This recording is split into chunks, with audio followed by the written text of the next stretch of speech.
बहुमूल्य है, बेशकीमती है, ऐसा कि इसका कोई कीमत ही नहीं। परमेश्वर मेरे लिए क्या क्या प्लानिंग बना रहा होगा, कैसी योजनाएं उनके दिमाग में है, उनकी सोच, उनकी समझ जहां तक हम सोच नहीं पाते, जहां तक हम पहुंच नहीं पाते, ऐसा परमेश्वर मेरे और आपके बारे में ख्याल करता है। और वो ख्याल क्या ही बेशकीमती है, क्या ही बहुमूल्य है। और आगे वो लिखता है कि वो एक दो गिनती में ऐसे नहीं है कि वो बस आज सोचे, आज हमारा ख्याल किया और कल नहीं। आगे का वचन देखिएगा, उनकी संख्या का जोड़, पढ़ना बेटा आगे, उनकी संख्या का जोड़, हाँ वो जोड़ना चाहता है, वो देखना चाहता है कि परमेश्वर मेरे लिए कितना ख्याल कर रहा है, परमेश्वर के विचार मेरे लिए कौन कौन से हैं, वो जोड़ना चाह रहा था। देखिए क्या हुआ आगे, उनकी संख्या का जोड़ कैसा बड़ा है। जी हाँ, वो जोड़ ही नहीं पाया।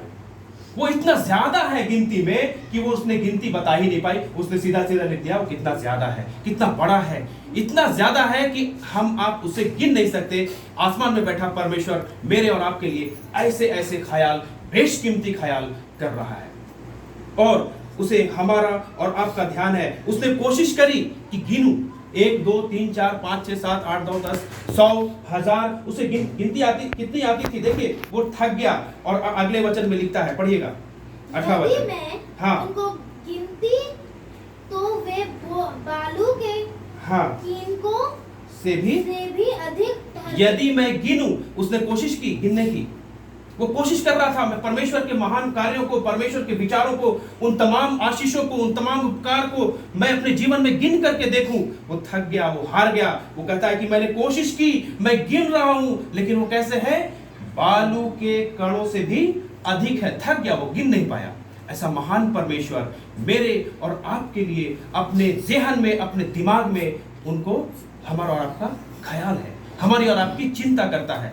भले ही हमें लगता हो कि हमारे बाजू में बैठा जो भाई है, मेरा भाई या मेरा पड़ोसी या मेरे कलीसिया के लोग या मेरे समाज के लोग या जहां मैं कार्य करता हूं, मेरा स्टाफ, मेरा अधिकारी, मेरे नीचे के हाथ के लोग मेरी परवाह करते हैं कि नहीं, परंतु याद रखें परमेश्वर को आपका और हमारा ख्याल है। और थोड़ा मोड़ा नहीं, वो गिनती में ज्यादा इतने हैं कि बालू के कणों के समान है, हम आप उसको गिन नहीं सकते।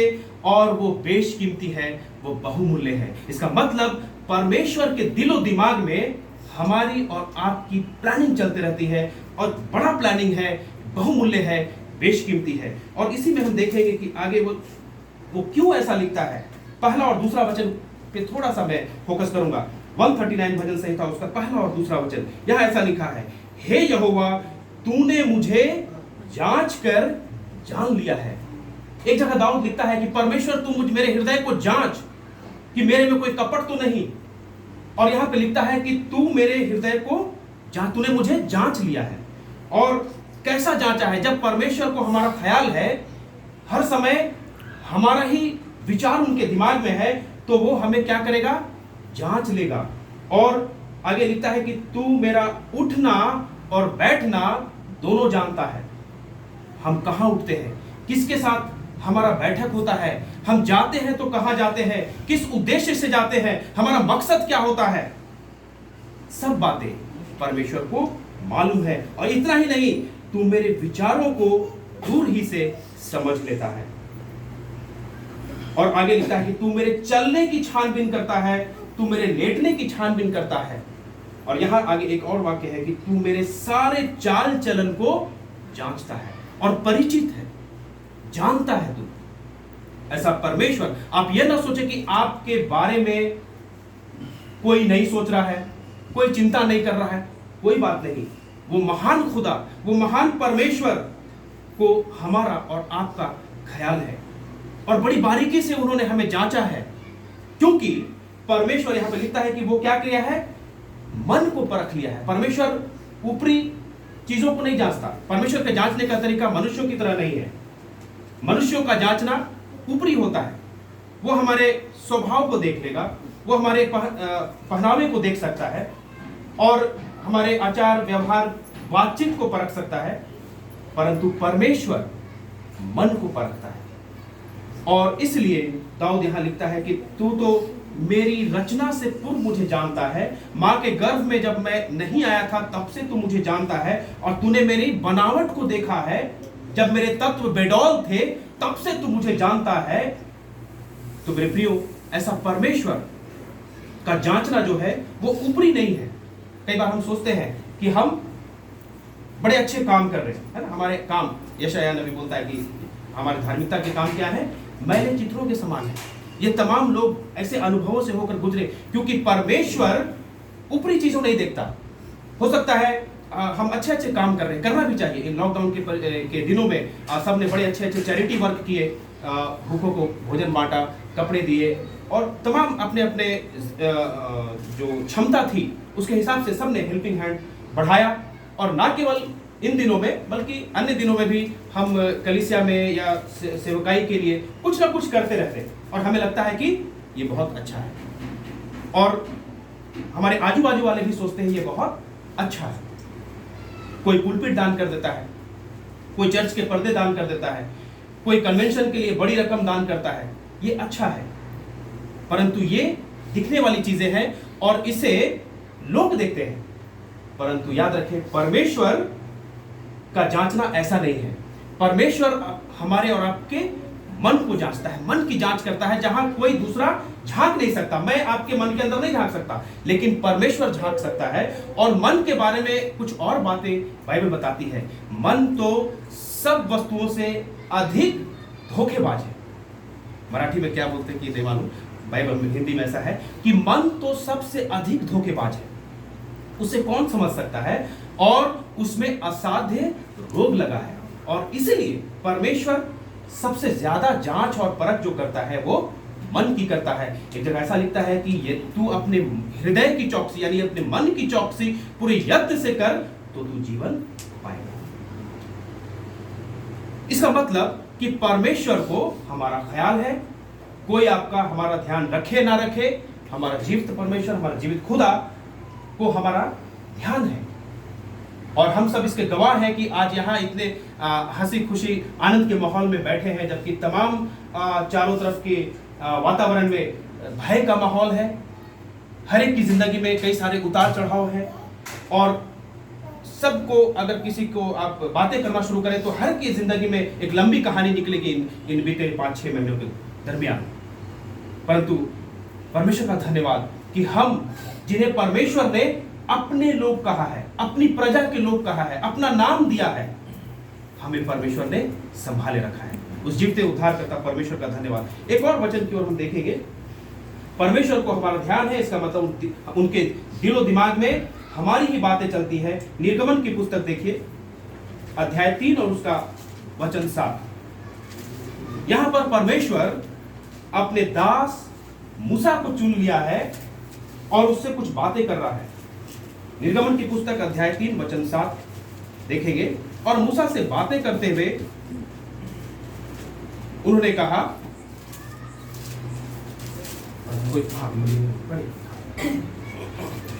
फिर यहोवा ने कहा, हाँ, मैंने अपनी प्रजा के लोग जो मिस्र में है उनके दुख को निश्चय देखा है। यहोवा परमेश्वर मूसा से बातें करते हुए मूसा को कह रहे हैं, देख, मैंने मेरी प्रजा के दुख को जो मिस्र में है उनके दुख को क्या किया है, देखा है। क्या है मतलब? निश्चय देखा है। केवल ऊपरी ऊपरी नहीं देख लिया, उन्होंने उनके दुख को देखा है। परमेश्वर अपनी प्रजा के दुख को देखा है, बड़े नजदीक से देखा है।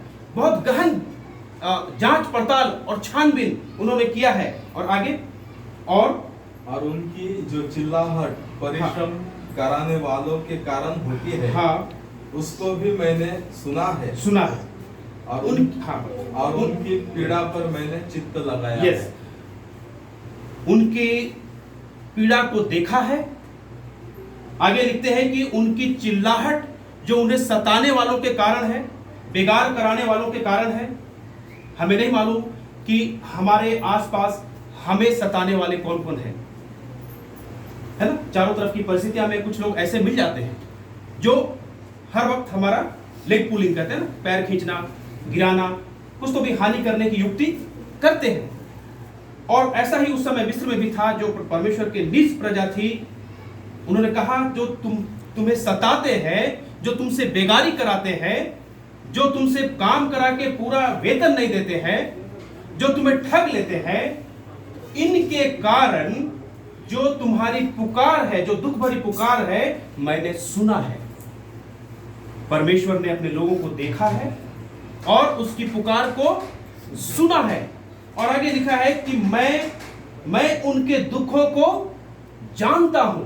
कई बार हमें लगता है कि जो समस्याएं हमारे जीवन में है ऐसी है कि मैं दूसरे को बता नहीं सकता, इतनी प्राइवेट है, इतनी प्राइवेसी है कि मैं किसी को बताऊं तो लोग हंसेंगे, मेरी जग हंसाई हो जाएगी, जो मेरा रिस्पेक्ट है, जो ओहदा है समाज में, वो गिर जाएगा। हम दूसरों को शेयर तक नहीं कर पाते। लेकिन परमेश्वर बोलता है कि मैंने अपनी प्रजा के दुख को देखा है और मैंने उनकी दुहाई सुनी है और मैं उनकी हालात को जानता हूं। इसका मतलब परमेश्वर की आंखों में परमेश्वर के लोग हैं, परमेश्वर के कान में परमेश्वर के लोग हैं और परमेश्वर के दिमाग में, उनके ज़हन में परमेश्वर के लोग हैं। परमेश्वर को अपने लोगों का ख्याल है। उन्होंने कहा कि मैं उनके दुखों को, उनके हालात को जानता हूं। कई बार हम सोचते हैं कि ये वचन पढ़ तो रहे हैं, परंतु वास्तव में ऐसा है क्या? नए नियम से हम एक घटना देखेंगे। मरकुस की पुस्तक अध्याय 8 उसका वचन 1 और 2 देखिएगा। कई बार हमें संदेह होता है, वचन तो पढ़ते हैं परंतु हमें लगता है कि वाकई क्या परमेश्वर को मेरी हालात मालूम है? क्या सचमुच वो जानता है कि मैं किन परिस्थितियों से गुजर रहा हूं? देखिएगा मरकुस अध्याय 8 वचन 1 और 2। यहां पर एक बहुत बड़ी भीड़ प्रभु यीशु के पीछे हो रही थी और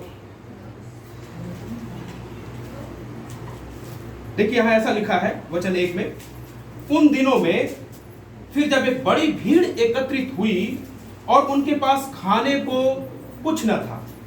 एक बड़ी भीड़ जमा हो गई और हालात ऐसे थे कि उनके पास खाने को कुछ न था। ये बात उस वहां पे जो लोग थे उनके अलावा किसी को शायद मालूम न था। और वो ऐसा लिखता है कि वो शहर से कुछ दूरी पे थे, कोई चाह करके भी कुछ खरीद कर खा नहीं सकता था। एकत्रित हो गई थी, एक बड़ी भीड़ थी। जब लोग जमा हो जाए किसी समारोह में, सब कुछ अच्छा चल रहा है, परंतु अगर लंबे समय तक रहना है तो हमें खाने पीने का प्रबंध करना पड़ता है। यहां पर लिखता है एक बड़ी भीड़ जमा हो गई परंतु उनके पास खाने को कुछ न था और इसलिए यीशु ने अपने चेलों को पास बुलाकर उनसे कहा, देखिएगा क्या कहा दूसरा वचन में, मुझे इस भीड़ पर तरस आता है क्योंकि ये लोग 3 दिन से मेरे साथ हैं और उनके पास खाने को कुछ भी नहीं। कई बार जब हम प्रभु के पीछे चलते हैं, जैसे ये भीड़ चल रही थी, तो हमें अपने जीवन में प्रभु से भी शिकायतें हो जाती हैं। प्रभु मैं आपको फॉलो कर रहा हूँ, मैंने फलाने वर्ष में बपतिस्मा लिया, मैंने नया जन्म पाया और चलते चलते किसी को 8 साल, किसी को 10 साल, किसी को 20 साल हो गए, लेकिन कुछ बदलाव नहीं दिख रहा है। प्रभु मेरे हालात आज भी वैसे के वैसे हैं। पता नहीं प्रभु को मालूम भी है कि नहीं कि मैं उनके पीछे चल रहा हूं। कई बार ऐसे क्वेश्चन आते हैं, चल के क्या फायदा? बाजू वाले को देखो, वो तो प्रभु को जानता भी नहीं परंतु वो फल फूल रहा है, उसका फलना फूलना सांसारिक है। कई बार हम अपने परमेश्वर से ही शिकायतें हमें हो जाती हैं। पता नहीं ये जो फॉलो कर रहा हूं, बाइबल बताती है मेरे पीछे चलो और ये जो मार्ग है ये सकरा है, तो कब तक मैं सकरे मार्ग को झेलूं, कब तक मैं दुख झेलता रहूं? परंतु यहां लिखता है कि उस आसमान के का खुदा जो जमीन पर मनुष्य रूप धारण करके आया था और उसने अपने चेलों को बुलाकर कहा, ये जो भीड़ है मुझे तरस आता है क्योंकि इसके पास खाने को कुछ नहीं है। अगर आपके पास कुछ कमी है, कुछ घटी है, याद रखें परमेश्वर को आपकी हालात मालूम है कि आपके पास किस चीज की कमी है। उन्होंने अपने चेलों को कहा इनके पास खाने की कमी है और लिखा कि ये लोग 3 दिन से मेरे साथ है। मैंने अभी बताया, आप हो सकता है 10 साल से प्रभु के पीछे हैं, कोई 15 साल से, या कोई 1 ही साल से, या कोई जस्ट आज प्रभु को ग्रहण करके उनके पीछे हो लिया है। प्रभु को ये बात मालूम है कि आप कितने दिनों से प्रभु के पीछे चल रहे हैं। कभी भी अपने परमेश्वर से इस बात की शिकायत ना करें कि पता नहीं परमेश्वर को यह बात मालूम है भी या नहीं। परमेश्वर को मालूम है आपके पास क्या है, क्या नहीं है, और नहीं है तो कब उसकी जरूरत है, और आप कब से प्रभु के पीछे चल रहे हैं। ये तमाम बातें परमेश्वर को मालूम है। और इसलिए उस यहोवा परमेश्वर ने मूसा से कहा कि मैंने अपने लोगों की पीड़ा देखी है, मेरे कान उनकी दुहाई को सुने हैं, और उनके हालात को मैं जानता हूं। हमारे हालात चाहे जैसे भी हो, चाहे तो उस भूखी भीड़ के समान हो, या तो उस मिस्र में उन इजरायलियों के समान जो कि गुलामी में उस दंश को, गुलामी के दंश को झेलते हुए जीने को विवश थे। चाहे हालात कैसे भी हो, हमारा परमेश्वर हमारा हालात जानता है। और ना केवल जानता है, देखिएगा निर्गमन 3 और उसका 8, ना केवल जानता है परंतु देखिएगा वो क्या करता है। परमेश्वर अपने लोगों के हालात जब देखता है, जब परिस्थितियां विपरीत रहती है, तो वही परमेश्वर निर्गमन अध्याय 3 और उसका वचन 7 हमने पढ़ा, वचन 8 पढ़ लीजिए। मैंने देखा है, उनकी पुकार देखा है, मैं उनकी दशा को जानता हूं, और अब वचन 8 कोई पढ़ते, इसलिए हाँ, अब मैं उतर आया हूं। यस, इसलिए अब मैं उतर आया हूं। मैंने मेरी प्रजा के दुख को देखा, उनकी दुहाई को सुना, उनके हालात से मैं अच्छी तरह वाकिफ हूं। अब बस हो गया, अब मैं उतर आया हूं। याद रखिए, अगर आपके हालात बहुत ज्यादा कठिन होते जा रहे हैं, वो दिन दूर नहीं जब आसमान का खुदा आपके बीच उतर आएगा। आमीन। और ना केवल उतरेगा, इसी निर्गमन की पुस्तक अध्याय 17 को थोड़ा देख लीजिए। ना केवल उतरेगा, ना केवल आपके बीच में रहेगा, ना केवल आपको भरपूरी में रखेगा, परंतु देखिएगा वचन निर्गमन अध्याय 17 और वचन 6 हम केवल देखेंगे। अध्याय 17 में घटना है मूसा के द्वारा चट्टान को लाठी मारकर पानी निकालने की। और वहां पर देखिएगा ऐसा हो गया कि जंगल के मुसाफरत में, जंगल के सफर में जब इस्राएली लोग चल रहे थे, एक समय आया कि उनके पास पीने की पानी की कमी हो गई, है ना। उन्होंने परमेश्वर के तमाम महान आश्चर्य कर्मों को देखा था, कैसे परमेश्वर स्वर्गीय मन्ना उनको खिला रहे थे, कैसे परमेश्वर उनको, उनके वस्त्र फट नहीं रहे थे, उनके जूते नए के नए थे, और मिस्र में कैसे महान काम हुए। इन तमाम बातों की गवाही अपने जीवन में रखने के बावजूद एक बार ऐसा आया कि उनको पीने की पानी की कमी हो गई। उस समय भी यह हालात थे, आज भी है। परभनी में तो बहुत ज्यादा ही है, 20-22 दिनों में एक बार पानी आता है। और मैंने सुना कि एक एक इलाके में नए कनेक्शन दिए गए, उस कनेक्शन को 6-7-8 महीने हो गए, आज भी उसमें वाटर फ्लो नहीं आया है। ये समस्या आज है और तब भी थी, पीने की पानी की समस्या आई। और ये जो परमेश्वर के निज लोग थे, परमेश्वर की प्रजा थे, इन्होंने कुड़कुड़ाना शुरू कर दिया। इसके बावजूद उन्हें मालूम था कि मेरा परमेश्वर जो जिंदा खुदा, चमत्कार करने वाला परमेश्वर मेरे लिए जब भोजन प्रबंध कर सकता है तो पानी क्या चीज है। लेकिन उन्होंने मूसा के ऊपर कुड़कुड़ाना शुरू किया कि क्या तू हमें यहाँ प्यासे मरने के लिए जंगल में ले आया। और तब ऐसे विपरीत परिस्थिति में देखिए निर्गमन अध्याय 17 और वचन 6, देख मैं तेरे आगे चलकर हाँ, होरेब पहाड़ की एक चट्टान बस, पर खड़ा, होरेब पहाड़ की चट्टान पर खड़ा रहूंगा। यहाँ क्या हुआ कि जब ऐसा कुड़कुड़ाने लगे लोग, तो मूसा ने परमेश्वर की दुहाई दी,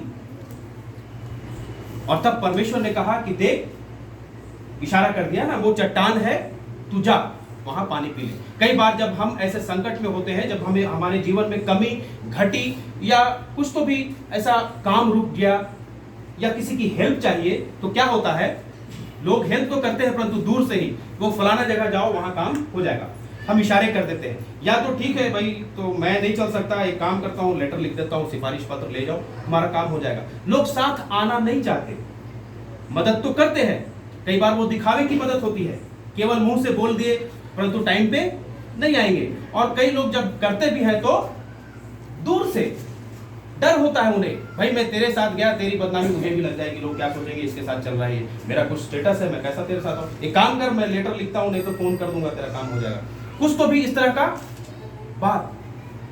परंतु यहां देखिए यहोवा परमेश्वर अपने उन लोगों के लिए जो बार बार उलाहना देते थे और उनके दास से वो झगड़े कर रहे, कुड़कुड़ा रहे हैं, जब दास मूसा ने परमेश्वर की दुहाई दी तो परमेश्वर ने बताया कि देख मूसा, तू जा होरेब पर्वत की उस चट्टान पे जा और वहां तू जब अपनी लाठी को लगाएगा तो पानी दूंगा। और यहां पर छठा वचन जो लिखता है कि मैं देख, हाँ पढ़ो उसमें, मैं तेरे, ना केवल उन्होंने मूसा को बताया कि तू वहां जा, जैसा आजकल लोग करते हैं कि भाई आप जाइए मैं फोन कर दूंगा काम हो जाएगा।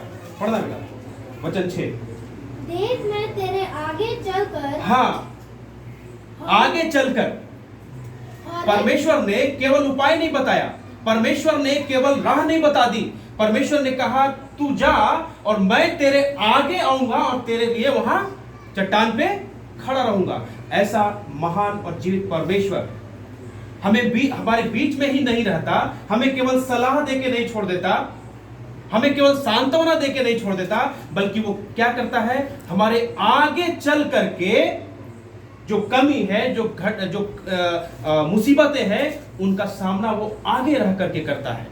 और इसलिए वो महान परमेश्वर ऐसा कहने में सक्षम हो गया कि अच्छा और भला चरवाहा मैं हूं, चरवाहा जो आगे चलता है, सारी मुसीबतों का सामना करता है और उसके पीछे उसकी भेड़ें सुरक्षित रहती है। वही परमेश्वर, वही महान जिंदा खुदा मेरा और आपका भी परमेश्वर है। और जैसे उन्होंने इन कलाम में जब हम पढ़ रहे हैं, इन बातों को सीख रहे हैं, इन बातों को जान रहे हैं कि कैसे परमेश्वर ना सिर्फ साथ चलता है बल्कि आगे आगे रह करके हमारी रक्षा, हमारी रहनुमाई, हमारी अगुवाई, हमारा मार्गदर्शन करता है, वही परमेश्वर आज भी हमारा और आपका मार्गदर्शन, हमारी रहनुमाई, हमारी अगुवाई करने के लिए तत्पर है। आप बोलेंगे ब्रदर ये सब बातें हमें मालूम है, बाइबल में तो कई बार पढ़ते आए हैं, नया नियम नहीं मालूम क्या, पुराना नियम नहीं मालूम क्या। मैं एक बात कह करके बात को समाप्त करना चाहता हूँ। आइएगा देखिए एक घटना हम देखेंगे, मरकुस रचित सुसमाचार, मरकुस की पुस्तक अध्याय 4 वचन 37 से 40 तक एक घटना हम देखेंगे। ये एक ऐसी घटना है जब चेले झील के उस पार जा रहे हैं नाव में, है ना। एक घटना आपको बहुत अच्छी तरह से मालूम है, जब चारों तरफ क्या होता है, आंधी आता है। मरकुस की पुस्तक अध्याय 4 वचन 37 से 40 तक हम देखेंगे। उसी दिन हाँ, जब झांस हुई, सांझ हुई तो उसने चेलों से कहा आओ हम पार चले, और वे भीड़ को छोड़कर जैसा वह था वैसे ही उसे नाव पर साथ ले चले, और उसके साथ और भी नाव थे। हाँ, वचन 37 आगे। तब बड़ी आंधी आई और लहरें नाव पर यहाँ तक लगी कि वह पानी से भरी जाती थी। हाँ, रुक जाओ। वचन 37 ऐसा लिखता है, हम देख रहे हैं कि संध्या हो गई और उन्होंने कहा चलो अब हम झील के उस पार चले, और वहां वो लोग क्या करें, एक नाव में सवार हो गए चेले, है ना, यीशु के साथ। दो घटनाएं हैं, एक बार यीशु साथ में नहीं थे, उस घटना का जिक्र है। ये वो घटना है जिसमें यीशु साथ में थे, चेलों के साथ नाव में थे, और ऐसा लिखता है कि एक भयंकर तूफान आया, है ना। तो मैं इस बात को यहीं पर रिलेट कर रहा हूं कि आप कह सकते हैं कि ब्रदर इतनी बातें जो करी आपने, ये बातें हमें मालूम है कि हमारा परमेश्वर हमारे साथ है, परंतु ये बातें जानने के बावजूद हमारे हालात कैसे हैं।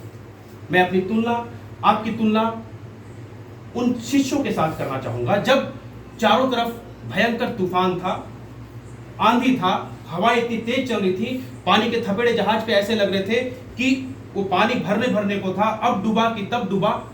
जब ऐसे विपरीत परिस्थिति थी तो चेले क्या कर रहे थे, इसके बावजूद कि नाव में कौन है, यीशु है।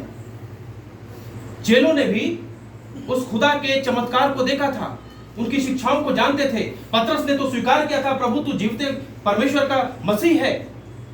इसके बावजूद लिखता है कि चेले भयभीत थे, मैं आज यही प्रश्न आपके सामने और अपने लिए भी करना चाहता हूं कि इसके बावजूद हमें मालूम है कि हमारा प्रभु यीशु मसीह हमारे साथ है, हमारे घर में है, हमारे बच्चों के साथ है, हमारे प्रेयर में है, हमारे गीतों में है, हमारे दिल में है, परंतु क्या हमारी हालत उन चेलों के जैसी है जबकि उन्हें मालूम है कि मेरे साथ मेरे नाव में यीशु है, वो भयभीत है? क्या हम और आप इस बात को जानने के बावजूद कि यीशु हमारे साथ है भयभीत होते हैं? क्या हमारी हालत उन चेलों से अलग है? हम वैसे ही हैं क्या, ये जानने के बावजूद कि हमारे घर में हमारा मुखिया, हमारा राजा, हमें हाथ पकड़कर ले चलने वाला वो जीवित खुदा परमेश्वर यीशु मसीह जब हमारे साथ है, तो क्या हम डर रहे हैं?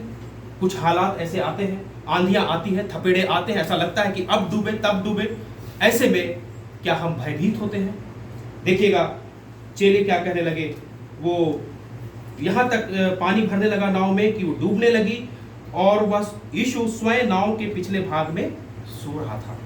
तब चेले जब घबराए हुए थे, वो क्या किए, वो गए वहां और उन्होंने देखा कि अरे हमारा प्रभु तो सो रहा है, यही है प्रभु, है ना। शायद कुछ समय के लिए भूल गए होंगे प्रभु है भी कि नहीं साथ में, हमारा क्या होगा, लेकिन उन्होंने देखा प्रभु तो सो रहे हैं। तब क्या करना था, चलो हम भी सोते हैं, प्रभु हमारे साथ है।